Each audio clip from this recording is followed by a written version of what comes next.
Alors sur la coordination, ce qui était bien pour moi, c'est vraiment de pouvoir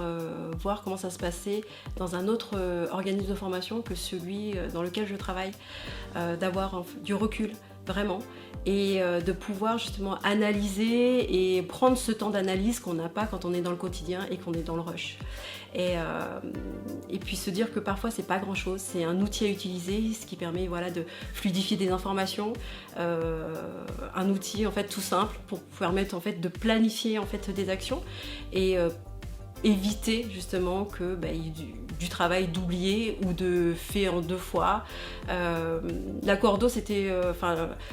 toute la coordination d'un dispositif de formation, c'est effectivement je parle de l'équipe, mais il y a aussi la coordination chez les apprenants et ce travail au quotidien, je l'ai vraiment apprécié en fait d'être proche des apprenants pendant mon stage. Coordination pédagogique, vaste sujet, parce que c'est l'essence même des métiers qu'on peut être amené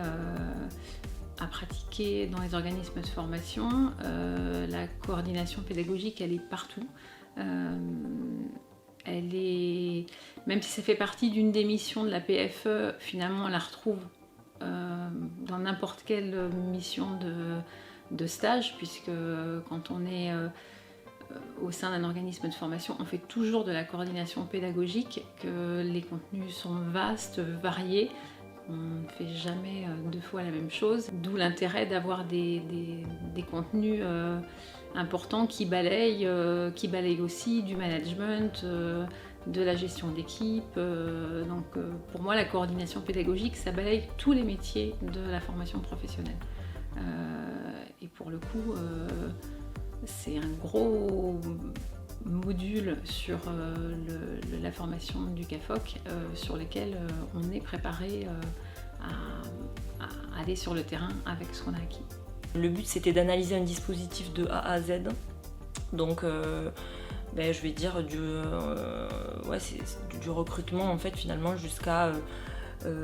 l'évaluation de la formation, en passant par toutes les étapes. Et j'ai trouvé intéressant qu'on débute par ça en fait, que ce soit notre première PFE sur cette thématique, parce que moi qui n'étais pas de l'univers de la formation, ça m'a vraiment permis de comprendre en fait comment une action de formation elle était organisée.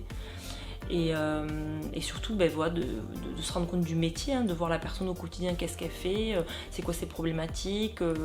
c'est quoi son rôle. Ça permet vraiment de se rendre compte de ce qu'est un organisme de formation, comment ça s'organise une action et que fait la coordinatrice au quotidien. Donc voilà, hyper enrichissant aussi. Alors c'est lors de notre première PFE qu'on a été au contact de la coordination. Moi c'était dans le cadre d'un Greta et j'ai découvert la complexité de piloter, d'accompagner une action de formation en accompagnant les équipes. C'était vraiment une grande découverte et la première grosse sensibilisation que j'ai eue auprès du monde de la formation. C'est un mélange en fait entre de la gestion de projet, de la coordination, même avec un peu d'éléments de management, et j'ai presque envie de dire de l'ingénierie de formation dans une certaine mesure, puisque ce qu'on apprend, c'est vraiment à gérer, à être responsable d'un dispositif de formation, avec les aspects vraiment purement coordination, c'est-à-dire coordonner les personnes, les moyens pour mettre tout ça en musique, mais aussi les éléments de modification qu'il peut y avoir apporté à un dispositif en amont au fil de l'eau, avec du coup ce que ça implique en termes de gestion de projet, de suivi, d'organisation, de planification, de logistique, de relationnel, de communication. C'est une matière en fait qui fait appel à beaucoup d'objets techniques, si j'ose dire, mais qui paradoxalement est peut-être celle qui est la moins théorique, la plus pratique, parce que c'est pas quelque chose qui s'apprend dans des bouquins, et d'ailleurs on la voit principalement sous la forme d'études de cas et de travail de groupe, de pédagogie par projet, parce qu'en fait c'est plus quelque chose qui doit se mettre en place que quelque chose où on va appliquer des grandes théories.